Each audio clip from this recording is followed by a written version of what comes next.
नमस्कार, स्वागत है अपना बिहार में। मधुबनी जिले के भारत नेपाल बॉर्डर पर एमएसबी ने शराब तस्करों के खिलाफ बड़ी कार्रवाई को अंजाम दिया। एक तस्कर को गिरफ्तार कर लिया गया है, जबकि अन्य तस्कर नेपाल की ओर फरार हो गए। पुलिस अब पूरे गिरोह की गिरफ्तारी के लिए छापेमारी कार्रवाई कर रही है। मधुबनी जिले के भारत नेपाल बॉर्डर पर 18वीं बटालियन एसएसबी को मद्य निषेध विभाग पटना से सूचना मिली थी कि भारी मात्रा में देशी शराब लदा 4 पहिया वाहन जयनगर की ओर जा रहा था। सूचना मिलते ही अराहा कंपनी के कमांडर सहायक कमांडेंट गुरदीप सिंह ने अपनी टीम के साथ बॉर्डर की ओर कूच किया और साथ साथ एसएसपी की टीम जब लदनिया थाना क्षेत्र के योगिया गांव पहुंची तो नेपाल की ओर से एक तेज रफ्तार बाइक आती दिखी। जवानों को देखते ही बाइक चालक शराब से भरी गाड़ी छोड़कर भागने लगा। मधुबनी से शादाब अख्तर की रिपोर्ट। लखीसराय जिला प्रशासन ने हिट वैप से निपटने के लिए तैयारियां तेज कर दी है। एडीएम सुधांशु शेखर ने प्रेस वार्ता कर बताया कि नगर परिषद और पंचायत स्तर पर पेयजल व्यवस्था को सुनिश्चित करने के निर्देश दिए गए हैं। लखीसराय में बढ़ती गर्मी और हीट वेव की आशंका को देखते हुए जिला प्रशासन अलर्ट मोड में आ गया है। एडीएम सुधांशु शेखर ने प्रेस वार्ता में बताया कि नगर परिषद और पंचायत स्तर पर पानी की आपूर्ति को सुचारू रखने के लिए निर्देश दिए गए हैं। आपदा प्रबंधन विभाग के निर्देश पर नगर परिषद लखीसराय ने भी तेजी दिखाते हुए जमुई मोड़ के पास बने पुराने पियाऊ की मरम्मत शुरू कर दी है। खास बात यह है कि ये पियाऊ 5 साल पहले बना था, लेकिन तब तक इस पानी की एक बूंद भी नहीं निकली। अब नगर परिषद इसे दुरुस्त कर लोगों के लिए चालू करने में जुटा है। लखीसराय से संतोष कुमार गुप्ता की रिपोर्ट। बिहार राज्य आपदा प्राधिकरण के द्वारा ये निर्देश दिया गया था कि इस बार जो गर्मी ग्रीष्म ऋतु में लू की भयंकर संभावना है और प्रत्याशित गर्मी पड़ेगी और इसके लिए ससमय तैयारी कर ली जाए।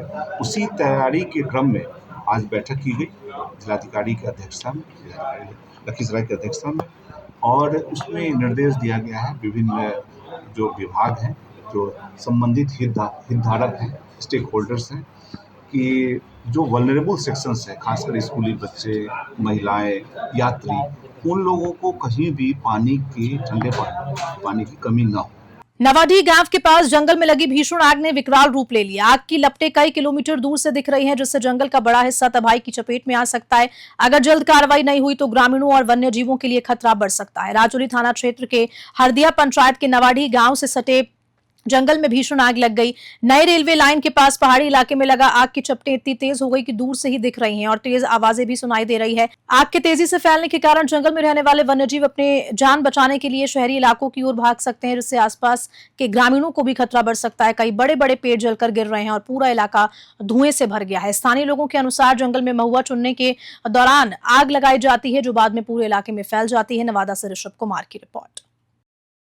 रजौली प्रखंड के कोसदरिया गांव में हाथियों का झुंड तबाही मचा रहा है। मंगलवार देर रात हाथियों ने 3 घरों को तोड़ दिया और खेतों में लगी फसलों को बर्बाद किया। दहशत में ग्रामीण रात भर पहरा दे रहे हैं और वहीं राजौली प्रखंड के हरदिया पंचायत के कोसदरिया गांव में बीती रात हाथियों के झुंड ने 3 घरों को तहस नहस कर दिया। गांव के साऊ मुंडा, कुंवर मुंडा और लका मुंडा के घरों को भारी नुकसान पहुंचा है।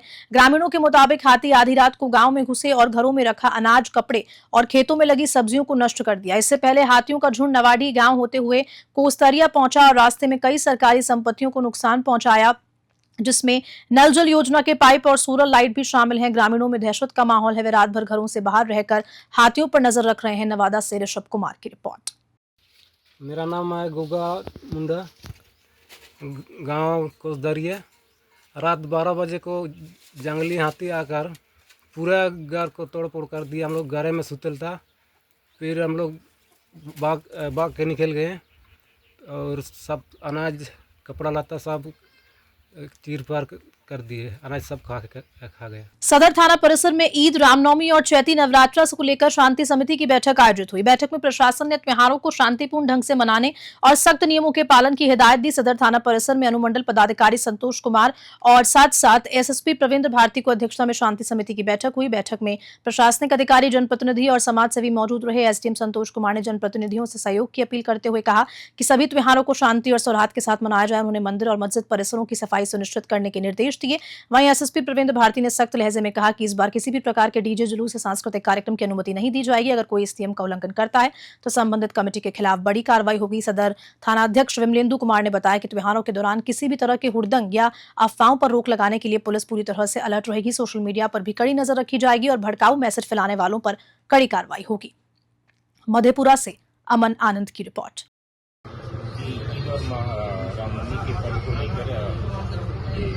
मधेपुरा थाना में बैठक की गई है, जिसमें सभी गणमान्य लोग उपस्थित थे, जिसमें शांतिपूर्ण पर्व मनाने की अपील की गई है कि सभी शांतिपूर्ण रूप से अपने अपने पर्व को सभी लिहाज में रख के मनाएं और साथ में जो भी नियम कानून है उसके बारे में जानकारी दी गई है कि इस नियम कानून के अंतर्गत हम लोग मनाएं कि शांतिपूर्ण तरीके से मधेपुरा शहर में ये दोनों त्यौहार अच्छे से निकल सकें। सांझी समिति बैठक का आयोजन किया गया है सदर थाना परिषद में। ये अभी ईद और चैती छठ और रामनवमी को लेकर के मधेपुरा थाना में शांति समिति का बैठक आयोजित किया गया है और ईद और रामनवमी और चैती छठ में कहाँ होता है क्या क्या है उसी संबंध में हम लोगों ने यहाँ शांति समिति की बैठक में लोगों से डिस्कस किया है और सबको ये अपील किया है कि लोग कानून पर कार्रवाई करेंगे और कोई भी जो है अपने हाथ में कानून को नहीं लेगा। जो गृह विभाग का गाइडलाइन है उसके अनुकूल निकलेगा। सभी को लाइसेंस लेकर के जो भी जुलूस निकला उसको लाइसेंस लेकर के निकालना है। कोई डीजे नहीं बजेगा, किसी डीजे का परमिशन नहीं मिलेगा। और इसी खबर के साथ अपना बिहार में इतना ही। नमस्कार।